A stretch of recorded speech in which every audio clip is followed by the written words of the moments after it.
ఆంధ్ర రాష్ట్ర ప్రభుత్వం కార్మికులకు వ్యతిరేకంగా పని గంటలు పెంచుతూ రాష్ట్ర అసెంబ్లీ తీర్మానం చేయడం దుర్మార్గమని సిఐటియు నాయకులు ధ్వజమెత్తారు. పెరిగిన ధరలకు అనుగుణంగా కనీస వేతనాలు సవరణ చేయాలని వారు డిమాండ్ చేశారు. సిఐటియు ఆధ్వర్యంలో కాకినాడలో జ్యోతిరావు పూలే విగ్రహం ముందు ధర్నా కార్యక్రమం చేపట్టారు. ఈ కార్యక్రమాన్ని ఉద్దేశించి సిఐటియు నగర convener Malaka Venkataramana, co convener Paliveli Veerababu, Medisetti వెంకటరమణలు మాట్లాడుతూ 8 గంటల పని విధానం కోసం 140 సంవత్సరాల క్రితమే కార్మిక వర్గం పెద్ద ఎత్తున ఆందోళన చేస్తే 8 గంటల పని విధానం వచ్చిందని, ఈ విధానం రప్పించుకోవడం కోసం ఎందరో కార్మికులు ప్రాణత్యాగాలు చేశారని, ఆ త్యాగాల ద్వారా వచ్చినటువంటి పని గంటలు నేటికి కొనసాగుతున్నామని, 8 గంటల పని విధానం ప్రపంచవ్యాప్తంగా కొనసాగుతుంటే ఆంధ్ర రాష్ట్రంలో ఉన్నటువంటి కూటమి ప్రభుత్వం పని గంటలను పెంచుతూ 12 గంటలు 13 గంటలకు కూడా కార్మికులతో పని చేయించుకోవచ్చని రాష్ట్ర అసెంబ్లీ తీర్మానం చేయడం కార్మిక వర్గానికి ద్రోహం చేయడమేనని అన్నారు. లేని పక్షంలో కార్మిక వర్గ ఆగ్రహానికి కూటమి ప్రభుత్వం గురికాక తప్పదని అన్నారు. ఈ కార్యక్రమంలో ఏపీ ఎంఎస్ఆర్యు నాయకులు సిహెచ్ వెంకట్రావు, శ్రీనివాస్, తలుపులమ్మ, శేఖర్, రాజు, శ్రీను, లక్ష్మీ, జ్యోతి, దుర్గా తదితరులు పాల్గొన్నారు. ఒక షిఫ్ట్ అదనంగా కొంతమందికి ఉపాధి లభిస్తుంది, మానవ సాంఘిక జీవనం మెరుగుపడుతుంది.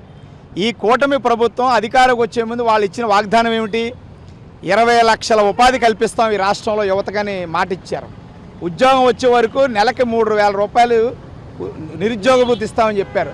ఆ మాటలన్నీ నీటి మూటలుగా మిగిలిపోవడం కాకుండా కొత్తగా ఉద్యోగాలు కల్పించాల్సింది పోయి ఉన్న ఉద్యోగాలు ఓడగొట్టడానికి, పెట్టుబడిదారులు కార్పొరేట్ కంపెనీల లాభాలకు ఢోకా లేకుండా ఉండడానికే ఈ పని చేశారు.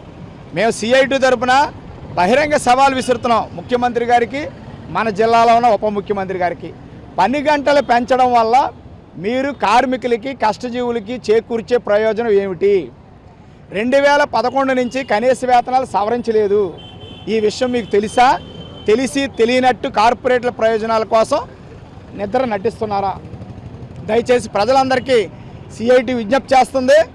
రాష్ట్ర ప్రభుత్వం పని గంటలు పెంచుతూ చేసిన తీర్మానం రద్దు చేసే వరకు జరిగే పోరాటంలో కార్మికులకి, కష్టజీవులందరూ అండగా నిలబడాలని సిఐటి తరఫున విజ్ఞప్తి చేస్తున్నాం. కార్మిక వర్గానికి ఉపాధి అనేది లేకుండా పోతుంది. ఉన్న ఉద్యోగాల కాడ ఊడిపోయే పరిస్థితి వస్తుంది. కొత్త ఉద్యోగాలు తీసుకొస్తామని రాష్ట్ర ప్రభుత్వం, కూటమి ప్రభుత్వం చెప్తుంది. కానీ కొత్త ఉద్యోగాల పక్కన పెడితే ఉన్న ఉద్యోగాలు ఊడిపోయే పరిస్థితి ఈరోజు చేశారు. 13 గంటల పని అంటే పని గంటలు పెరిగినాయి, కార్మిక వర్గాన్ని తగ్గించే పని చేస్తారు. జీతాలు మాత్రం పెంపుదల లేదు. నిత్యావసర వస్తువుల ధరలు పెరిగినాయి, పెరిగిన ధరలకు అనుగుణంగా జీతాలు మాత్రం పెంపుదల లేదు. ఈరోజు షెడ్యూల్ పరిశ్రమల్లో పెరిగిన ధరలకు అనుగుణంగా 15 సంవత్సరాల నుంచి కనీస వేతనాలు సవరణ చేయట్లేదు.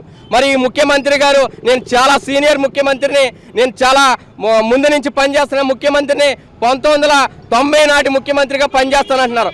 అలాంటి ముఖ్యమంత్రి గారు 15 ఏళ్ల కాలం నుంచి కనీస వేతనాలు పెరగకుండా ఉంటే ఏం చేస్తున్నారని మేము అడుగుతూ ఉన్నాం. కూటమిలో ఉన్నటువంటి నాయకులు ఏం చేస్తున్నారు? పని గంటల పెంపుదల ద్వారా ఉన్న ఉద్యోగాలు ఊడిపోయే పరిస్థితి వస్తాయి. దాన్ని ఆలోచన చేయరా మీరు? ఈరోజు మేము చెప్తూ ఉన్నాం, పని గంటల పెంపుదలని వెనక్కి తీసుకోకపోతే కార్మిక వర్గం యొక్క ఆగ్రహానికి గురి కాపోవాల్సిన పరిస్థితులు ఏర్పడతాయి.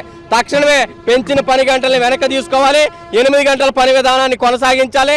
షెడ్యూల్ పరిశ్రమల్లో పెరిగిన ధరలకు అనుగుణంగా కనీస వేతనాలు సవరణ చేయాలని డిమాండ్ చేస్తూ ఉన్నాం.